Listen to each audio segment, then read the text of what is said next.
प्यारे विद्यार्थियों सारे सत श्री अकाल। प्यारे बच्चों की हाल है तुहाडा? बिल्कुल सही ठाक हो। असी भी अपनी जगह बिल्कुल ठीक ठाक हाँ। बच्चे घर च रहना, सेफ रहना, मास्क की वरतों करनी है, लगातार हत्थां नूं धोना है। ये पहली तो मुढ़ली जानकारी तुहाडे वास्ते देनी बहुत जरूरी है बच्चे, क्योंकि करोना वायरस नाल दी बीमारी जिहड़ी है ਉਹਦੇ ਜਿਹੜਾ पसार है वह लगातार बहुत तेज़ी ਨਾਲ वध रहा है। सो घर च रहना है, सेफ रहना है। बाहर जो भी कोई ਵੱਡਾ ਤੁਹਾਡੇ ਤੋਂ ਤੁਹਾਡਾ ਵੱਡਾ ਭੈਣ ਭਰਾ ਜਾਂ ਤੁਹਾਡੇ ਪਿਤਾ ਜੀ ਮਾਤਾ ਜੀ ਬਾਹਰ ਨਿਕਲਦੇ ਨੇ ਤਾਂ ਉਹਨਾਂ ਨੂੰ ਮਾਸਕ ਜ਼ਰੂਰ ਦੇਣਾ ਹੈ, ਤਾਂ ਕਿ ਉਹ ਆਪਣੀ ਤੇ ਦੂਜਿਆਂ ਦੀ ਸੇਫਟੀ ਜ਼ਰੂਰ ਕਰ ਸਕਣ। ਸੋ ਪਿਆਰੇ ਬੱਚਿਓ, ਅਸੀਂ ਅਭਿਆਸ 2 ਦੀ 9 ਦੇ 10 ਸਵਾਲ ਜਿਹੜੇ ਉਹ ਕਰ ਲਏ ਸੀ, ਜਿਹੜੇ ਕਿ ਉੱਪਰ ਤੁਹਾਨੂੰ ਨਜ਼ਰ ਆ ਰਹੇ ਆ। ਇਹ ਸਵਾਲ ਜਿਹੜੇ ਸੀ ਆਪਾਂ ਸਾਰੇ ਅਭਿਆਸ 2 ਦੀ 9 ਜਿਹੜੀ ਇਹ ਕੰਪਲੀਟ ਕਰ ਲਈ ਸੀ। ਸੋ ਬੇਟਾ ਅੱਜ ਆਪਾਂ MCQ ਜਿਹੜਾ ਹੈ ਉਹ ਸ਼ੁਰੂ ਕਰਨ ਵਾਲੇ ਹਾਂ।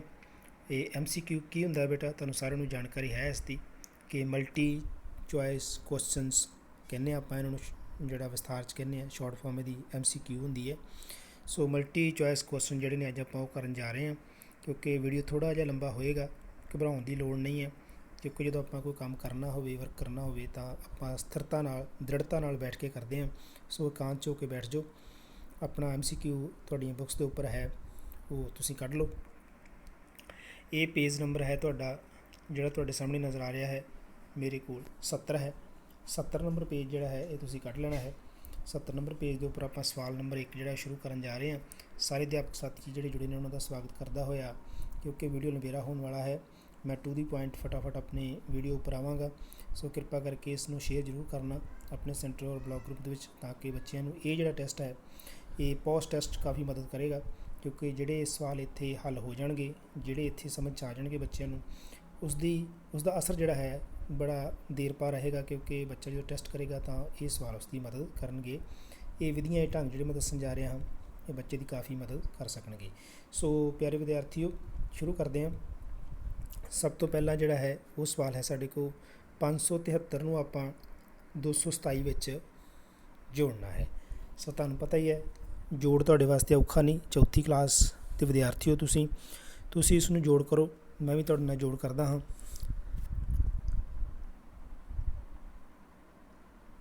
ਸੋ 573 ਵਿੱਚ ਆਪਾਂ 227 ਨੂੰ ਜੋੜਾਂਗੇ। ਸੋ 7 ਔਰ 3 10, ਇੱਕ ਦਹਾਈ ਸਾਡੇ ਕੋਲ ਆ ਗਈ। ਉਹ ਆਪਾਂ ਇੱਥੇ ਹਾਸਲ ਦੇ ਤੌਰ 'ਤੇ यानी कि कैरी ओवर करता, अगे चलेगी दहाई।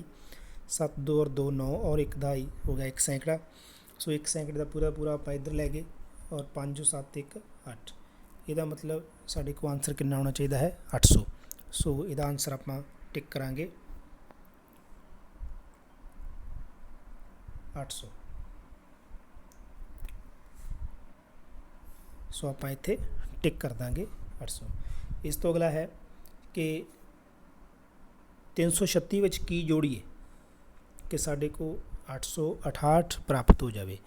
ਬੇਟਾ ਤਾਂ ਸੌਖਾ ਹੀ ਢੰਗ ਹੁੰਦਾ ਹੈ, ਤੁਹਾਨੂੰ ਮੈਂ ਦੱਸਿਆ ਵੀ ਸੀ ਸ਼ੁਰੂ ਦੇ ਵਿੱਚ ਜਦੋਂ ਆਪਾਂ ਸੰਖਿਆਵਾਂ ਉੱਪਰ ਕਿਰਿਆਵਾਂ ਪਾਠ ਜਿਹੜਾ ਉਹ ਕਰ ਰਹੇ ਸੀ, ਉਸ ਉੱਪਰ ਲਿਖਿਆ ਸੀ ਕਿ ਜਦੋਂ ਆਪਾਂ ਕੋਈ ਸੰਖਿਆ ਪ੍ਰਾਪਤ ਕਰਨੀ ਹੋਵੇ, ਜੇਕਰ ਪੁੱਛਿਆ ਗਿਆ ਹੋਵੇ ਕੀ ਜੋੜੀਏ ਤਾਂ ਆਪਾਂ ਅਖੀਰਲੀ ਸੰਖਿਆ ਉੱਤਰ ਦੇ ਵਿੱਚੋਂ ਪਹਿਲੀ ਸੰਖਿਆ ਘਟਾ ਦਾਂਗੇ। ਜੇ ਪੁੱਛਿਆ ਹੋਵੇ ਕਿ ਕੀ ਘਟਾਈਏ ਤਾਂ ਆਪਾਂ ਜੋੜ ਦਿੰਦੇ ਹਾਂ। ਸੋ ਇੱਥੇ ਪੁੱਛਿਆ ਗਿਆ ਕਿ ਕੀ ਜੋੜੀਏ। ਸੋ ਜੋੜ ਜਿਹੜਾ ਹੈ ਆਪਾਂ ਇਹਦੇ ਵਿੱਚੋਂ ਇਹ ਸੰਖਿਆ ਜਿਹੜੀ ਹੈ, ਕਹਿਣ ਦਾ ਭਾਵ 868 ਵਿੱਚੋਂ ਆਪਾਂ 336 ਨੂੰ ਘਟਾ ਦਾਂਗੇ। ਸਾਡੇ ਕੋਲ ਇੱਥੇ ਸੰਖਿਆ ਜਿਹੜੀ ਹੈ ਉਹ ਲੱਭਣ ਵਾਲੀ ਪ੍ਰਾਪਤ ਹੋ ਜਾਏਗੀ। ਸੋ ਚਲੋ ਆਪਾਂ ਘਟਾਓ ਕਰਦੇ ਹਾਂ। 868 ਵਿੱਚੋਂ 336 ਮਾਈਨਸ ਕਰਦੇ ਹਾਂ, ਘਟਾਓ ਕਰਦੇ ਹਾਂ।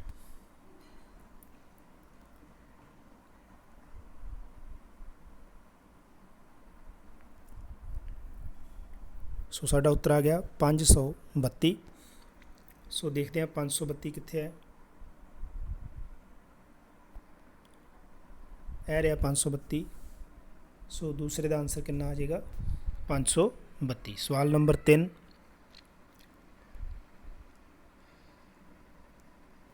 700 ਵਿੱਚੋਂ 125 घटाओ। बिल्कुल आसान है। 700 ਵਿੱਚੋਂ ਅਸੀਂ 125 घटाउण जा रहे हैं।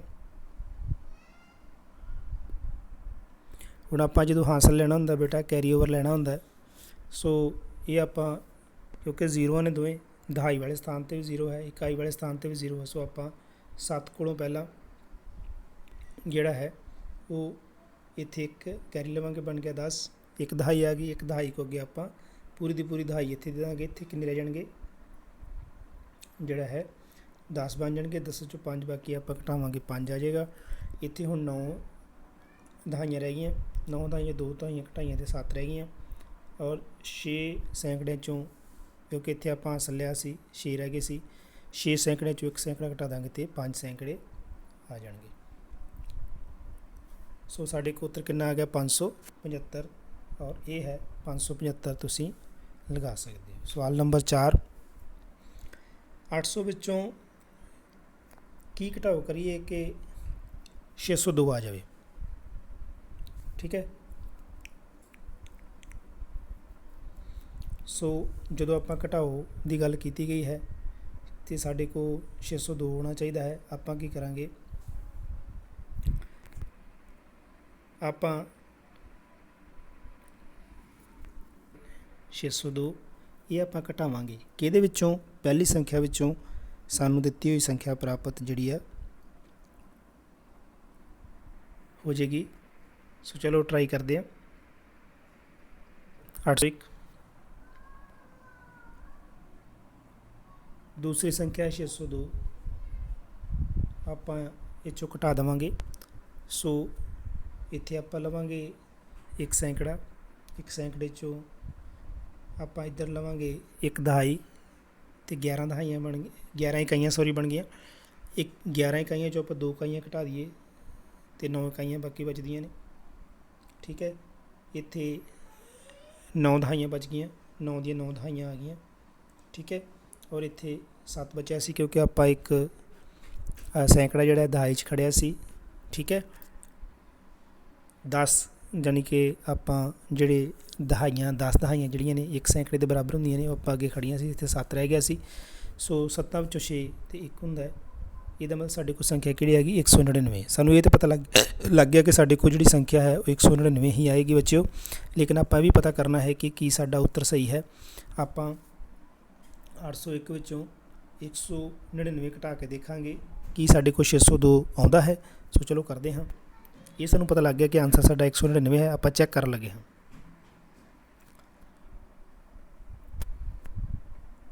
ਅੱਠ ਸੌ ਇੱਕ ਵਿੱਚੋਂ ਆਪਾਂ ਬੇਟਾ 199 ਘਟਾਵਾਂਗੇ, ਉੱਤਰ 602 ਹੋਣਾ ਚਾਹੀਦਾ ਹੈ। ਅਗਰ ਇਹ ਉੱਤਰ ਆ ਗਿਆ ਤਾਂ ਸਮਝੋ ਕਿ ਸਾਡਾ ਜਿਹੜਾ ਪ੍ਰਸ਼ਨ ਅਸੀਂ ਕੀਤਾ ਸੀ ਉਹ ਬਿਲਕੁਲ ਸਹੀ ਹੋਏਗਾ।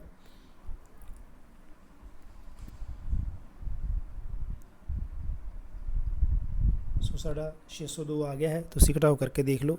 ਸੋ ਇਹਦਾ ਮਤਲਬ 199 ਉੱਤਰ ਹੋਏਗਾ। ਆਪਾਂ ਇੱਥੇ ਟਿਕ ਲਗਾ ਦਾਂਗੇ। ਸਵਾਲ ਨੰਬਰ 5 ਹੈ ਕਿ 53 ਨੂੰ 8 ਨਾਲ ਗੁਣਾ ਕਰੀਏ ਤੇ ਬਰਾਬਰੀ 8 ਗੁਣਾ ਕਿਹਦੇ ਨਾਲ ਕਰੀਏ।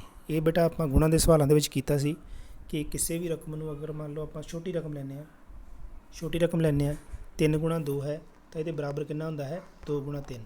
ਕਿਉਂਕਿ ਜਿਹੜੀਆਂ ਉਲਟ ਸੰਖਿਆਵਾਂ ਹੁੰਦੀਆਂ ਨੇ ਉਹਨਾਂ ਦਾ ਜਿਹੜਾ ਗੁਣਾਕ ਹੁੰਦਾ ਹੈ, ਗੁਣਾ ਕਰਨ 'ਤੇ ਉਹ ਬਰਾਬਰੀ ਆਉਂਦੀਆਂ ਨੇ। ਅਗਰ 3 ਦੂਣੀ 6 ਹੈ ਅਤੇ 2 3 ਵੀ 6 ਹੀ ਹੁੰਦਾ ਹੈ। ਇਹਦਾ ਮਤਲਬ ਬਰਾਬਰ ਤੋਂ ਅੱਗੇ ਸਿਰਫ ਤਰਤੀਬ ਪਲਟਾ ਦਿੱਤੀ ਜਾਵੇ ਤਾਂ ਸੰਖਿਆ ਉਹੀ ਉੱਤਰ ਦੇ ਵਿੱਚ ਰੂਪ ਵਿੱਚ ਸਾਡੇ ਸਾਹਮਣੇ ਆਏਗੀ। ਸੋ ਇਹਦੇ ਵਿੱਚ ਹੈ ਸਾਡੇ ਸਾਹਮਣੇ 53 ਗੁਣਾ 8 ਅਤੇ ਅੱਗੇ ਆਪਾਂ ਕੀ ਕਰ ਦਾਂਗੇ 8 ਗੁਣਾ 53। ਸੋ 53 B ਜਿਹੜਾ ਹੈ ਉਹ ਸਹੀ ਆਨਸਰ ਹੈ। ਕਰਨ ਦਾ ਤਰੀਕਾ ਤੁਹਾਨੂੰ ਦੱਸ ਦਿੱਤਾ ਕਿ ਤਰਤੀਬ ਪਲਟਾਈਏ ਅਤੇ ਗੁਣਾ ਬਰਾਬਰ ਹੁੰਦੀ ਹੈ। ਜੋੜ ਦੇ ਵਿੱਚ ਵਿਸਤਰ ਹੁੰਦਾ ਹੈ, ਤਰਤੀਬ ਪਲਟਾ ਦਿਓ ਤਾਂ ਵੀ ਜੋੜ ਦਾ ਉੱਤਰ ਬਰਾਬਰ ਹੀ ਆਉਂਦਾ ਹੈ। ਸੋ ਅੱਗੇ ਹੈ ਸਵਾਲ ਨੰਬਰ 6।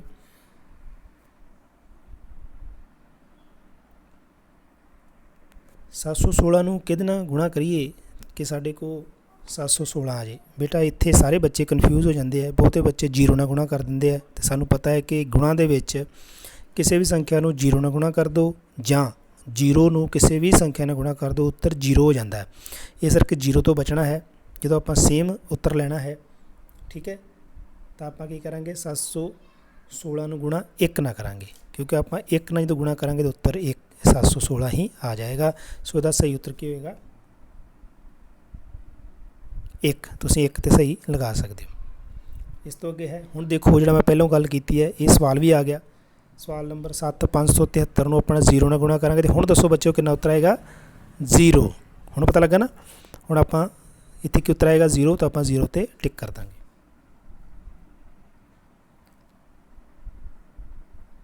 ਇਸ ਤੋਂ ਅੱਗੇ ਸਾਡੇ ਕੋਲ ਕਿਹੜੀ ਰਕਮ ਨੂੰ 1 ਨਾਲ ਗੁਣਾ ਕਰੀਏ ਕਿ 600 ਹੀ ਆਵੇ? ਬਿਲਕੁਲ ਇਹੀ ਸਵਾਲ ਹੈ ਉੱਪਰ ਵਾਲਾ ਜਿਹੜਾ ਤੁਸੀਂ ਉੱਪਰ ਦੇਖ ਰਹੇ ਹੋ। ਆਪਾਂ ਕਿਸੇ ਵੀ ਰਕਮ ਨੂੰ 1 ਨਾਲ ਗੁਣਾ ਕਰੀਏ ਤਾਂ ਉਨੀ ਰਕਮ ਹੀ ਆ ਜਾਂਦੀ ਹੈ। ਇਹਦਾ ਮਤਲਬ ਆਪਾਂ 600 ਨੂੰ 1 ਨਾਲ ਗੁਣਾ ਕਰਾਂਗੇ ਤਾਂ 600 ਹੀ ਆਏਗਾ। ਠੀਕ ਹੈ ਨਾ ਬੱਚੇ? ਸੋ ਇਹਦਾ ਸਹੀ ਉੱਤਰ ਹੋਏਗਾ।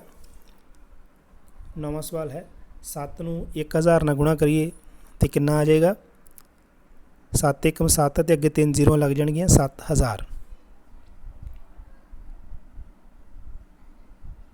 ਮੈਂ ਤੁਹਾਨੂੰ ਸ਼ਾਇਦ ਦੱਸਿਆ ਹੋਏਗਾ ਜਦੋਂ ਆਪਾਂ ਗੁਣਾ ਕੀਤੀ ਸੀ ਕਿ ਜਿਹੜੇ ਸੰਖਿਆ ਦੇ ਪਿੱਛੇ ਜ਼ੀਰੋਆਂ ਹੋਣ, ਸੰਖਿਆ ਇੱਕ ਹੀ ਹੋਵੇ, ਆਪਾਂ ਇਕੱਲੀ ਸੰਖਿਆ ਨੂੰ ਇਕੱਲੀ ਸੰਖਿਆ ਨਾਲ ਗੁਣਾ ਕਰ ਦਿੰਦੇ ਹਾਂ। 7 ਨੂੰ ਆਪਾਂ 1 ਨਾਲ ਗੁਣਾ ਕਰ ਦਿੰਦੇ ਅਤੇ ਬਾਕੀ ਬਚਦੀਆਂ ਜ਼ੀਰੋਆਂ ਲਗਾ ਦਿੰਦੀਆਂ ਪਿੱਛੇ। 7000 ਉੱਤਰ ਸਾਡਾ ਆ ਗਿਆ। ਸੋ ਸੀ ਇਹਦਾ ਸਹੀ ਉੱਤਰ ਹੈ। ਸਾਰੇ ਬੱਚੇ ਨੋਟ ਕਰ ਲਓ।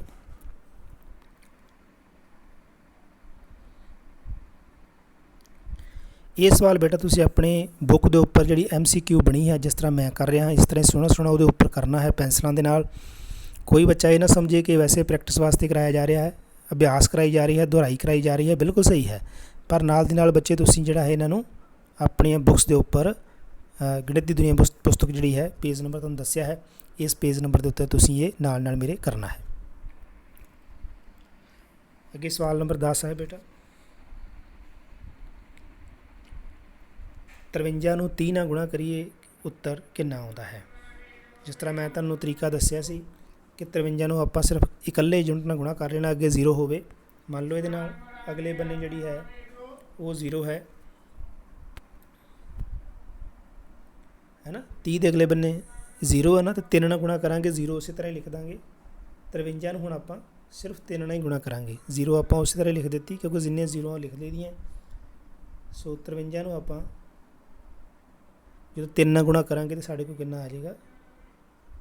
159। ਅਤੇ 0 ਆਪਾਂ ਪਹਿਲਾਂ ਲਾਈ ਹੋਈ ਹੈ, ਸਾਡੇ ਕੋਲ ਕਿੰਨਾ ਆ ਜਾਏਗਾ? 1590। ਸੋ ਇਹਦਾ ਉੱਤਰ ਕਿੰਨਾ? B। ਸੋ B 'ਤੇ ਤੁਸੀਂ ਆਨਸਰ ਕਰ ਸਕਦੇ ਹੋ।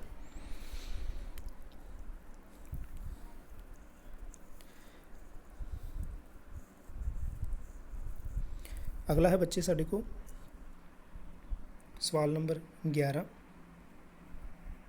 Page number 71।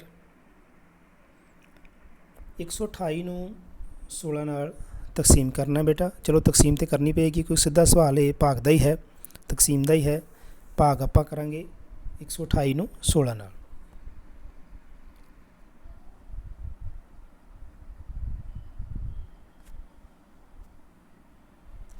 ਅਤੇ ਜਿਨ੍ਹਾਂ ਬੱਚਿਆਂ ਨੂੰ 16 ਦਾ ਪਹਾੜਾ ਆਉਂਦਾ ਹੈ ਉਹਨਾਂ ਵਾਸਤੇ ਕੋਈ ਮੁਸ਼ਕਿਲ ਨਹੀਂ। ਤੁਸੀਂ ਜਦੋਂ 16 ਦਾ ਪਹਾੜਾ ਪੜ੍ਹੋਗੇ ਤਾਂ 16 8 128 ਹੁੰਦੇ ਨੇ।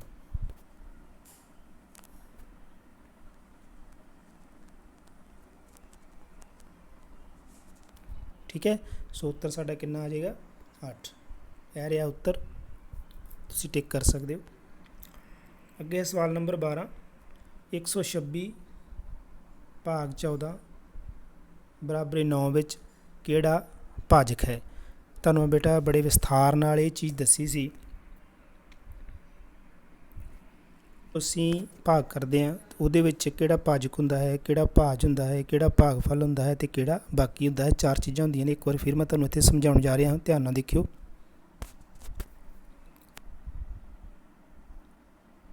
ਜਦੋਂ ਬੇਟਾ ਇਸ ਤਰ੍ਹਾਂ ਹੀ ਭਾਗ ਕਰਦੇ ਹਾਂ ਅਤੇ ਜਿਹੜੀ ਸੰਖਿਆ ਨਾਲ ਅਸੀਂ ਭਾਗ ਕਰ ਰਹੇ ਹੁੰਦੇ ਹਾਂ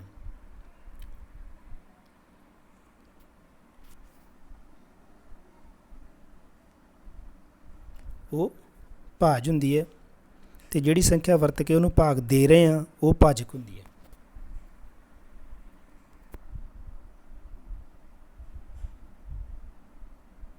ਠੀਕ ਹੈ। ਅਤੇ ਜਿਹੜੀ ਸੰਖਿਆ ਉੱਤਰ ਦੇ ਰੂਪ ਸਾਡੇ ਕੋਲ ਸਾਹਮਣੇ ਆਈ ਹੈ ਉਹ ਸਾਡੇ ਕੋਲ ਕੀ ਹੁੰਦੀ ਹੈ? ਭਾਗਫਲ।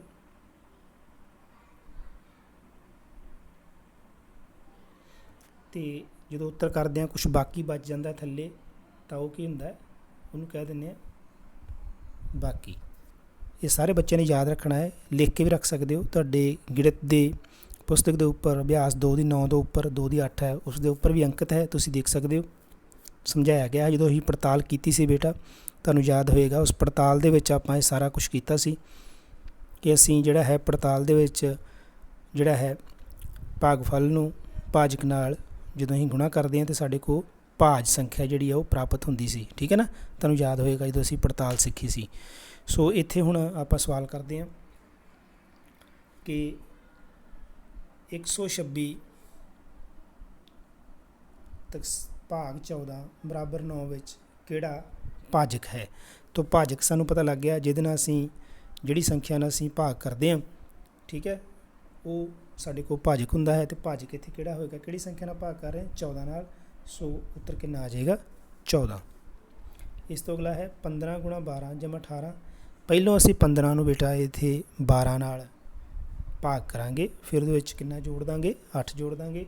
ਪਹਿਲਾਂ ਅਸੀਂ 15 ਨੂੰ 12 ਨਾਲ ਭਾਗ ਕਰਾਂਗੇ,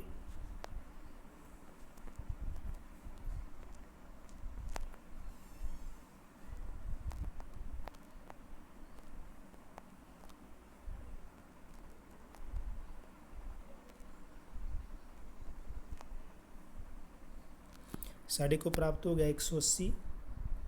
ਹੁਣ 180 ਵਿੱਚ ਆਪਾਂ 8 ਜੋੜ ਦਾਂਗੇ ਅਤੇ ਸਾਡੇ ਕੋਲ ਕਿੰਨਾ ਉੱਤਰ ਆ ਜਾਏਗਾ, 188 ਤੇ ਆਪਾਂ ਟਿਕ ਕਰ ਦਾਂਗੇ।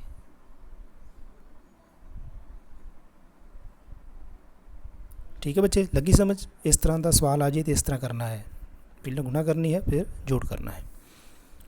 ਸੋ ਉਸ ਤੋਂ ਅੱਗੇ ਹੈ ਸਾਡੇ ਕੋਲ 14ਵਾਂ ਸਵਾਲ।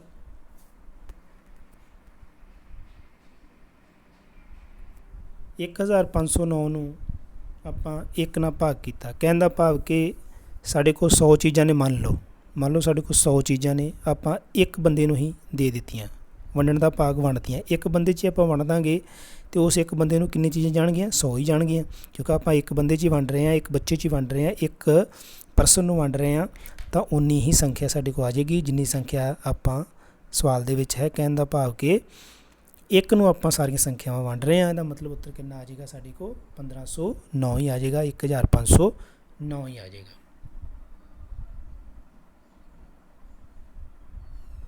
ਸੋ ਇਹਦਾ ਉੱਤਰ ਕਿੰਨਾ ਆ ਜਾਏਗਾ, 1509। ਹੁਣ 15ਵਾਂ ਸਵਾਲ ਦੇਖੋ ਬੇਟਾ, ਇਹ ਵੀ ਥੋੜ੍ਹਾ ਜਿਹਾ ਆਪਾਂ ਨੂੰ ਪ੍ਰੋਬਲਮ ਸਮ ਹੈ, ਇਹਦੇ ਵਿੱਚ ਆਪਾਂ ਨੂੰ ਲਿਖਣਾ ਪੈਣਾ ਹੈ। ਇੱਕ ਸਕੂਲ ਵਿੱਚ ਪਹਿਲੀ ਜਮਾਤ 'ਚ ਕਿੰਨੇ ਬੱਚੇ ਨੇ, 22। ਇੱਥੇ ਆਪਾਂ ਕੀ ਲਿਖਾਂਗੇ, ਪਹਿਲੀ ਜਮਾਤ 'ਚ ਕਿੰਨੇ ਬੱਚੇ ਨੇ, 22।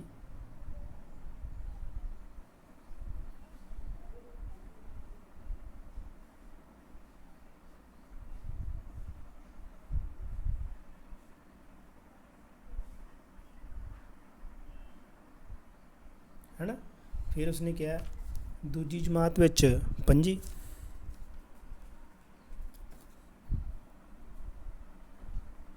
इन्हां लीकां दा तुहानूं मैं अर्थ दस्सिया सी, इहदा मतलब हुंदा है कि जो संख्या उपर लिखी है, जो पंजाबी च उपर वाक लिखा सेम ही हुंदा है। हुण इत्थे लिखांगे दूजी जमात विच किन्ने बच्चे है, 25। तो कौमे का मतलब उत्तर बच्चे लिखे हुए तो बच्चे आ जाएंगे। इस तो इलावा अगली की स्टेटमेंट है, अगला की दस्सिया, तीजी जमात विच 23। तीजी जमात च किन्ने ने, 23 बच्चे। चौथी विच ने 37। ठीक है, चौथी विच 37 ने, तीजी विच किन्ने सन, 23, फिर चौथी च 37 ते पंजवीं च 23। ठीक है, हुण इहदा आपां जोड़ करांगे, इस तरह स्टेटमेंट लिखते जावांगे। थल्ले हुण स्पेस नहीं है मेरे को क्योंकि स्क्रीन छोटी है। चौथी जमात च किन्ने बच्चे लिखांगे आपां 37, पंजवीं जमात च किन्ने बच्चे बराबर 23। हुण आपां सारिआं दा जोड़ कर दांगे, चलो जोड़ करिए। लिखांगे कि 22 बच्चे सी साडे कोल पहली विच, है ना, दूसरी च 25, तीसरी विच 23, चौथी विच 37, पंजवीं विच 23। सो जोड़ करांगे आपां 2 और 5 7, 3 10, 7 17 ते 3 20। 20 दी लगेगी 0 और ਜਿਹੜੀਆਂ 2 ਦਹਾਈਆਂ ਉਹ ਇਸ ਪਾਸੇ ਆ ਜਾਣਗੀਆਂ ਦਹਾਈ ਵਾਲੇ ਪਾਸੇ। ਸੋ ਆਪਾਂ ਫੇਰ ਜੋੜ ਕਰਾਂਗੇ 2 4 6 8 3 11 ਤੇ 2 13। ਸੋ ਟੋਟਲ ਬੱਚੇ ਕਿੰਨੇ ਹੋ ਗਏ ਸਕੂਲ ਵਿੱਚ ਕੁੱਲ ਬੱਚੇ ਕਿੰਨੇ ਹੋ ਗਏ 130। ਆਪਾਂ ਲਿਖਾਂਗੇ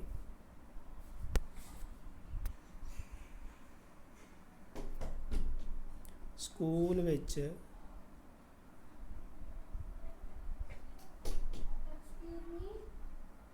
ਕੁੱਲ ਬੱਚੇ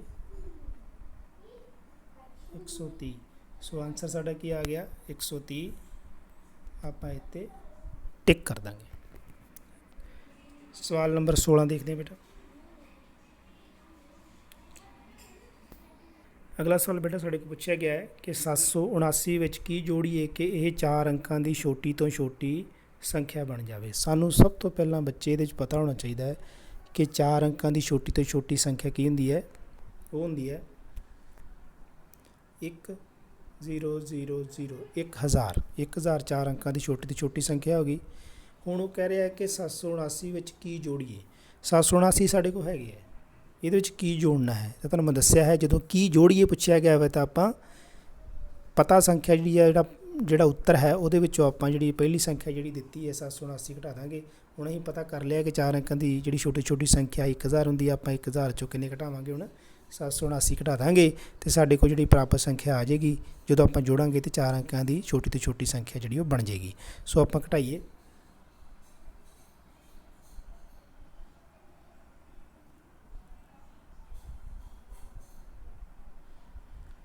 ਸੋ ਘਟਾਓ ਕਰਨ ਉਪਰੰਤ ਸਾਡੇ ਕੋਲ ਪ੍ਰਾਪਤ ਹੋਇਆ 221। ਹੁਣ ਆਪਾਂ ਇਹਦੀ ਪੜਤਾਲ ਵੀ ਕਰੀਏ ਕਿਉਂਕਿ 779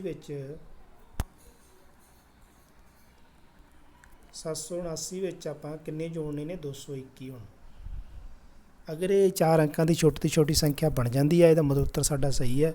ਉੱਤਰ ਕਿੰਨਾ ਆਏਗਾ 221 ਆਏਗਾ। ਸੋ ਜੋੜਦੇ ਹਾਂ। ਸਾਡੇ ਕੋਲ 1000 ਆ ਗਿਆ, ਇਹਦਾ ਮਤਲਬ ਸਾਡਾ ਉੱਤਰ ਬਿਲਕੁਲ ਸਹੀ ਹੈ 221। ਸੋ ਇਹ ਰਿਹਾ 221। ਅਗਲਾ ਸਵਾਲ 'ਤੇ ਚੱਲਦੇ ਹਾਂ। ਸਵਾਲ ਨੰਬਰ 17। ਸਵਾਲ ਹੈ ਬੇਟਾ ਮਈ ਮਹੀਨੇ ਵਿੱਚ ਕਿੰਨੇ ਘੰਟੇ ਹੋਣਗੇ।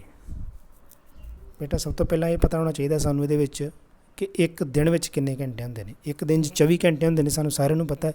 ਅਤੇ ਹੁਣ ਦੇਖਣਾ ਹੋਏਗਾ ਕਿ ਮਈ ਮਹੀਨੇ ਵਿੱਚ ਕਿੰਨੇ ਦਿਨ ਹੁੰਦੇ ਨੇ। ਸੋ ਅਪ੍ਰੈਲ ਵਿੱਚ 30 ਹੁੰਦੇ ਨੇ, ਠੀਕ ਹੈ ਨਾ, ਅਤੇ ਮਈ 'ਚ ਕਿੰਨੇ ਹੁੰਦੇ ਨੇ 31 ਦਿਨ, ਠੀਕ ਹੈ। ਸੋ ਆਪਾਂ ਕਿਹਨੂੰ ਗੁਣਾ ਕਰਾਂਗੇ, ਆਪਾਂ 31 ਦਿਨਾਂ ਨੂੰ 24 'ਤੇ ਗੁਣਾ ਕਰ ਲਾਂਗੇ, ਯਾਨੀ ਕਿ ਇੱਕ ਦਿਨ ਦੇ ਵਿੱਚ 24 ਘੰਟੇ ਹੁੰਦੇ ਨੇ। ਸੋ ਘੰਟੇ ਪੁੱਛੇ ਗਏ ਨੇ, ਆਪਾਂ ਨੂੰ ਘੰਟੇ ਪ੍ਰਾਪਤ ਹੋ ਜਾਣਗੇ। ਸੋ ਆਪਾਂ ਇੱਥੇ ਲਿਖਾਂਗੇ, ਸਟੇਟਮੈਂਟ ਲਿਖਣੀ ਪਏਗੀ ਕਿ ਇੱਕ ਮਈ ਮਹੀਨੇ ਵਿੱਚ ਦਿਨ ਬਰਾਬਰ 31।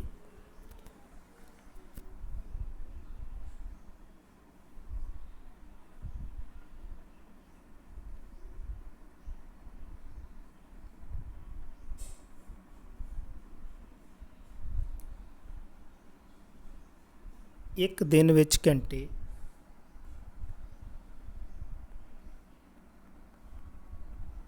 24।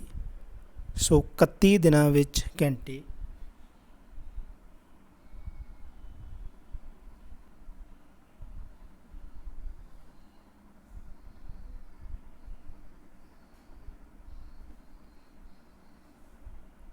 24 ਗੁਣਾ 31।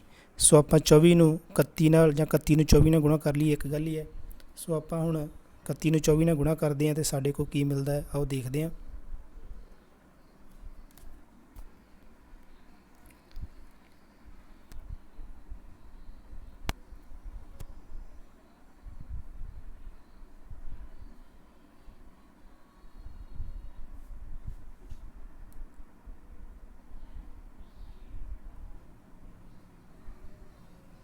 ਸਾਡੇ ਕੋਲ ਆ ਗਿਆ 744 ਘੰਟੇ। ਸੋ ਉੱਤਰ ਕਿੰਨਾ ਆਏਗਾ ਸਾਡੇ ਕੋਲ 744। ਇਹ ਆਪਾਂ ਟਿਕ ਕਰ ਦਾਂਗੇ। ਅੱਗੇ 18ਵਾਂ ਸਵਾਲ ਹੈ ਕਿ 2 0 4 6 ਅੰਕਾਂ ਤੋਂ ਬਣੀ 4 ਅੰਕਾਂ ਦੀ ਵੱਡੀ ਤੋਂ ਵੱਡੀ ਅਤੇ ਛੋਟੀ ਤੋਂ ਛੋਟੀ ਸੰਖਿਆ ਅੰਤਰ ਪਤਾ ਕਰੋ। ਹੁਣ ਆਪਾਂ ਇਹਨਾਂ ਸੰਖਿਆਵਾਂ ਦੇ ਨਾਲ ਕੀ ਗੱਲ ਹੈ ਓਏ? ਛੋਟੀ ਤੋਂ ਛੋਟੀ ਸੰਖਿਆ ਬਣਾਵਾਂਗੇ 2046 ਨਾਲ। ਜਦੋਂ ਛੋਟੀ ਤੋਂ ਛੋਟੀ ਸੰਖਿਆ ਬੇਟਾ ਬਣਾਈ ਦੀ ਹੈ, ਸਭ ਤੋਂ ਪਹਿਲਾਂ ਜਿਹੜਾ ਹੈ ਉਹ ਸਭ ਤੋਂ ਛੋਟਾ ਅੰਕ ਪਹਿਲਾਂ ਲਿਖਿਆ ਜਾਂਦਾ ਹੈ। ਇਹ 'ਚ ਲਿਖਾਂਗੇ ਆਪਾਂ 0,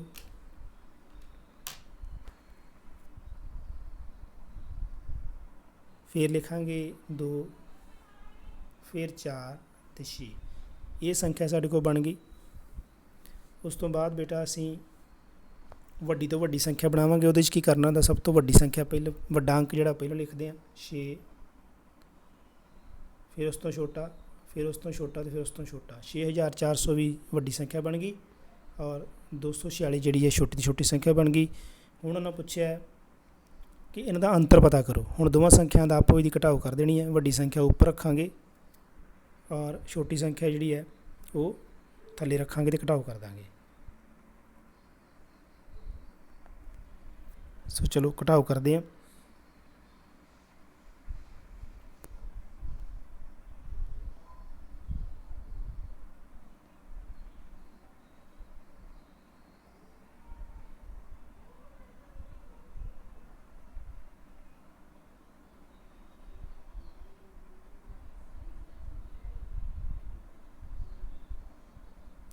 ਘਟਾਓ ਕਰਨ ਉਪਰੰਤ ਸਾਡੇ ਕੋਲ ਆ ਗਿਆ ਬੇਟਾ 6174।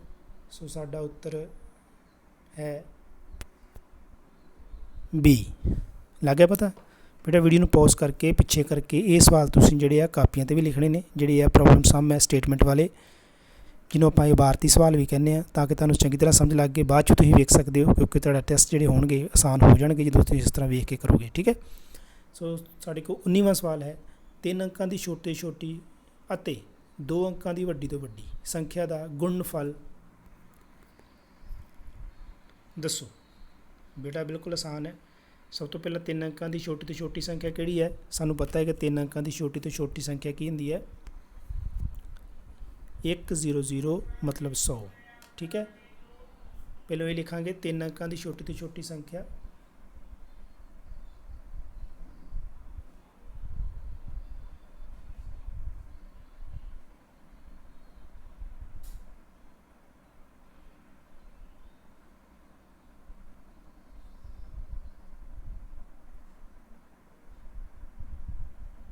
ਇੱਕ 100। ਠੀਕ ਹੈ। ਇਸ ਤੋਂ ਬਾਅਦ 2 ਅੰਕਾਂ ਦੀ ਵੱਡੀ ਤੋਂ ਵੱਡੀ ਸੰਖਿਆ। ਠੀਕ ਹੈ। ਗਾੜੀ ਤੁਸੀਂ ਆਪ ਲਿਖ ਲਿਓ, 2 ਅੰਕਾਂ ਦੀ ਵੱਡੀ ਤੋਂ ਵੱਡੀ ਸੰਖਿਆ ਬਰਾਬਰ 99। ਹੁਣ ਆਪਾਂ ਜਦੋਂ ਇਹਦਾ ਗੁਣਨਫਲ ਕੱਢਾਂਗੇ ਬੇਟਾ ਉਹ ਸਾਡਾ ਆਨਸਰ ਆ ਜਾਏਗਾ। ਠੀਕ ਹੈ। ਜਦੋਂ ਤੁਸੀਂ ਇਸ ਨੂੰ ਗੁਣਾ ਕਰੋਗੇ, ਚਲੋ ਗੁਣਾ ਕਰਦੇ ਹਾਂ, ਇੱਥੋਂ ਤੱਕ ਤੁਸੀਂ ਲਿਖ ਲਓ।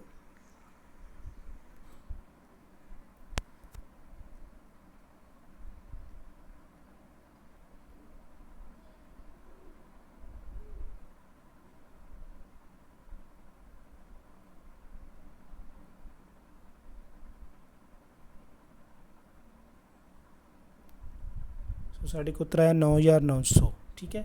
ਸੋ ਦੇਖੋ ਇਹਦੇ ਵਿੱਚ 9900 ਉੱਤਰ ਹੈਗਾ, ਬਿਲਕੁਲ ਹੈਗਾ। ਇਹ ਆ ਗਿਆ 9900 ਉੱਤਰ। ਠੀਕ ਹੈ। ਅੱਗੇ 20 ਸਵਾਲ ਹੈ, 178 ਟੌਫੀਆਂ ਨੂੰ 15 ਬੱਚਿਆਂ ਵਿੱਚ ਬਰਾਬਰ ਵੰਡਣ ਤੋਂ ਬਾਅਦ ਬਾਕੀ ਬਚੀਆਂ ਟੌਫੀਆਂ ਦੀ ਗਿਣਤੀ ਦੱਸੋ। ਸੋ ਇਸ ਨੂੰ ਭਾਗ ਕਰਾਂਗੇ ਬੇਟਾ।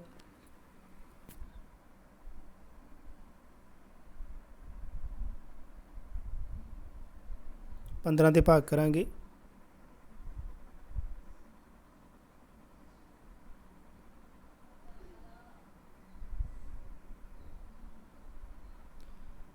पंद्रह एक 15 ही आएगा, क्योंकि 15 ਤੋਂ 29 ਜਿਹੜਾ ਹੈ ਇਹ ਵੱਧ ਜਾਏਗਾ। ਸੋ 13 ਸਾਡੇ ਕੋਲ ਬਾਕੀ ਆ ਗਏ। ਸੋ ਆਪਾਂ ਉੱਤਰ ਵਿੱਚ ਕੀ ਲਿਖ ਦਾਂਗੇ? 13। ਸੋ ਇਹ ਰਿਹਾ ਉੱਤਰ A 13। ਸਾਰੇ ਨੋਟ ਕਰ ਲਓ ਬੱਚੇ। ਸਵਾਲ ਨੰਬਰ 21, 19 ਨੂੰ ਆਪਾਂ 300 ਨਾਲ ਗੁਣਾ ਕਰਨੀ ਹੈ। ਬੜੀ ਸੌਖੀ ਵਿਧੀ ਹੈ, ਤੁਹਾਨੂੰ ਮੈਂ ਪਹਿਲਾਂ ਵੀ ਸਮਝਾਈ ਸੀ ਕਿ ਆਪਾਂ ਜ਼ੀਰੋਆਂ ਛੱਡ ਦਿੰਦੇ ਹਾਂ। ਜ਼ੀਰੋ ਉਸੇ ਤਰ੍ਹਾਂ ਹੀ ਆਪਾਂ ਆਨਸਰ 'ਚ ਲਿਖ ਲਾਂਗੇ। ਪਹਿਲਾਂ 2 ਜ਼ੀਰੋਆਂ ਲਿਖ ਲਈਆਂ ਆਨਸਰ 'ਚ। ਹੁਣ ਆਪਾਂ ਸਿਰਫ 19 ਨੂੰ 3 ਨਾਲ ਹੀ ਗੁਣਾ ਕਰਾਂਗੇ। ਇਹ ਸਿਰਫ ਇੱਕ ਪਾਸੇ ਜ਼ੀਰੋ ਨਹੀਂ, ਦੋਵੇਂ ਪਾਸੇ ਅਗਰ ਜ਼ੀਰੋ ਹੋਣ ਸੰਖਿਆ 'ਚ ਤਾਂ ਵੀ ਆਪਾਂ ਇਸ ਤਰ੍ਹਾਂ ਕਰ ਸਕਦੇ ਹਾਂ। ਜ਼ੀਰੋ ਉਸ ਤਰ੍ਹਾਂ ਲਿਖ ਸਕਦੇ ਹਾਂ, ਬਾਕੀ ਸੰਖਿਆਵਾਂ ਨੂੰ ਗੁਣਾ ਕਰ ਸਕਦੇ ਹਾਂ। ਜ਼ੀਰੋ ਉਸ ਤਰ੍ਹਾਂ ਹੀ ਆ ਜਾਣਗੀਆਂ ਗਿਣ ਕੇ ਪੂਰੀਆਂ, ਜਿੰਨੀਆਂ ਵੀ ਜ਼ੀਰੋ ਹੋਣਗੀਆਂ ਦੋਵੇਂ ਪਾਸੇ ਇੱਥੇ ਹੁਣ ਇੱਕ ਪਾਸੇ ਹੀ ਨੇ, ਆਪਾਂ 2 ਜ਼ੀਰੋਆਂ ਲਿਖ ਲਈਆਂ। ਹੁਣ ਆਪਾਂ 19 ਨੂੰ 3 ਨਾਲ ਗੁਣਾ ਕਰਾਂਗੇ। ਜਿਨ੍ਹਾਂ ਨੂੰ 19 ਦਾ ਪਹਾੜਾ ਆਉਂਦਾ ਬੱਚਿਆਂ ਨੂੰ ਉਹ ਸਿੱਧਾ ਹੀ ਦੱਸ ਦੇਣਗੇ 19 ਤੇ 57 ਹੁੰਦੇ ਨੇ, 50 7 57। ਸੋ ਆਪਾਂ ਇੱਥੇ ਕੀ ਲਿਖ ਦਾਂਗੇ 57। ਸੋ ਸਾਡਾ ਆਨਸਰ ਥੱਲੇ ਮੌਜੂਦ ਆ 5700। ਇਹ ਆਪਾਂ ਇੱਥੇ ਟਿਕ ਲਾਤੀ। ਸਵਾਲ ਨੰਬਰ 22, 225 ਨੂੰ ਕਿਹਦੇ ਨਾਲ ਗੁਣਾ ਕਰੀਏ ਕਿ 2250 ਆ ਜੇ। ਹੁਣ ਬੇਟਾ ਆਪਾਂ ਜਦੋਂ ਜੋੜ ਕਰਦੇ ਸੀ ਤੇ ਪੁੱਛਿਆ ਜਾਂਦਾ ਸੀ ਕਿ ਇਹਦੇ ਵਿੱਚ ਕੀ ਜੋੜੀਏ, ਤੇ ਇਹ ਸੰਖਿਆ ਜੀ ਤਾਂ ਆਪਾਂ ਘਟਾਉਂਦੇ ਸੀ, ਹੈ ਨਾ। ਹੁਣ ਇਹਦੇ ਵਿੱਚ ਕੀ ਹੈ ਕਿ ਹੁਣ ਗੁਣਾ ਦਿੱਤੀ ਹੋਈ ਹੈ, ਆਪਾਂ ਇਹ 'ਚ ਭਾਗ ਕਰਨਾ ਹੈ, ਕਿਉਂਕਿ ਇੱਥੇ ਆਪਾਂ ਉੱਤਰ ਲੱਭਣਾ। ਸੋ ਆਪਾਂ ਇੱਥੇ ਕੀ ਕਰਨਾ ਵਾ, ਇਸ ਸੰਖਿਆ ਨੂੰ 225 ਨਾਲ ਭਾਗ ਕਰ ਦਾਂਗੇ ਤੇ ਸਾਡੇ ਕੋਲ ਇਹ ਸੰਖਿਆ ਜਿਹੜੀ ਹੈ ਆ ਜਾਏਗੀ। ਇਹ ਚੀਜ਼ਾਂ ਬੇਟਾ ਨੋਟ ਕਰਨ ਵਾਲੀਆਂ, ਯਾਦ ਕਰਨ ਵਾਲੀਆਂ ਨੇ ਕਿ ਕਿਹੜੀ ਸੰਖਿਆ ਨੂੰ ਭਾਗ, ਕਿਹੜੀ ਸੰਖਿਆ ਨੂੰ ਘਟਾਓ ਤੇ ਕਿਹੜੀ ਸੰਖਿਆ ਨੂੰ ਜੋੜ ਕਰਨਾ ਹੈ, ਕਿਹੜੀ ਸੰਖਿਆ ਨੂੰ ਗੁਣਾ ਕਰਨਾ ਹੈ। ਮੰਨ ਲਓ ਇੱਥੇ ਭਾਗ ਹੁੰਦੀ, ਇੱਥੇ ਭਾਗ ਹੁੰਦੀ, ਫਿਰ ਆਪਾਂ ਕੀ ਕਰਨਾ ਸੀ, ਗੁਣਾ ਕਰਨਾ ਸੀ। ਕਿਹਨੂੰ, ਇਸ ਸੰਖਿਆ ਨੂੰ ਇਸ ਸੰਖਿਆ ਨਾਲ। ਹੁਣ ਇੱਥੇ ਆ ਗਈ ਹੈ ਸਾਡੇ ਕੋਲ ਗੁਣਾ ਤੇ ਆਪਾਂ ਕੀ ਕਰਾਂਗੇ, ਭਾਗ ਕਰਾਂਗੇ। ਚਲੋ ਕਰਕੇ ਦੇਖਦੇ ਹਾਂ।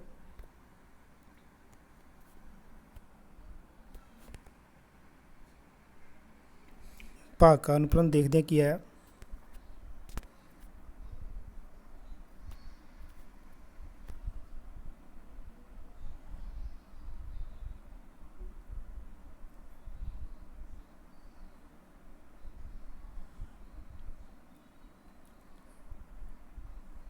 ਹੁਣ 1 0 ਉੱਪਰ ਬਚ ਗਈ ਹੈ। 0 ਨੂੰ ਆਪਾਂ ਥੱਲੇ ਜਦੋਂ ਉਤਾਰਾਂਗੇ ਇਕੱਲੀ ਨੂੰ ਤਾਂ ਆਪਾਂ ਇੱਥੇ ਵੀ 0 ਲਿਖਾਂਗੇ। ਸੋ ਆਨਸਰ ਕੀ ਆ ਗਿਆ ਸਾਡਾ 10। ਮਤਲਬ ਕਹਿਣ ਦਾ ਕਿ ਆਪਾਂ 225 ਨੂੰ ਅਗਰ 10 ਨਾਲ ਗੁਣਾ ਕਰਾਂਗੇ ਤਾਂ ਸਾਡੇ ਕੋਲ 2250 ਆ ਜਾਏਗਾ। ਚਲੋ ਕਰਕੇ ਦੇਖੀਏ।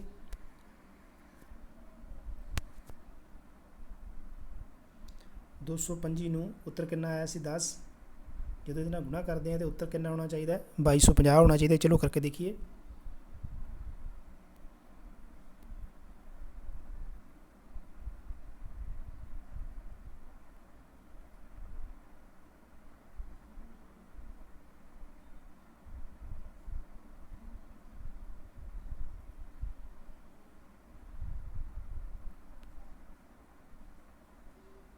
ਬੇਟਾ ਉਹੀ ਉੱਤਰ ਸਾਡੇ ਕੋਲ ਆ ਗਿਆ 22500। ਇਹਦਾ ਮਤਲਬ ਇਹ ਹੋਇਆ ਬੇਟਾ ਕਿ ਸਾਡਾ ਉੱਤਰ ਸਹੀ ਸੀ। ਉੱਤਰ ਵਿੱਚ ਕੀ ਆਏਗਾ 10।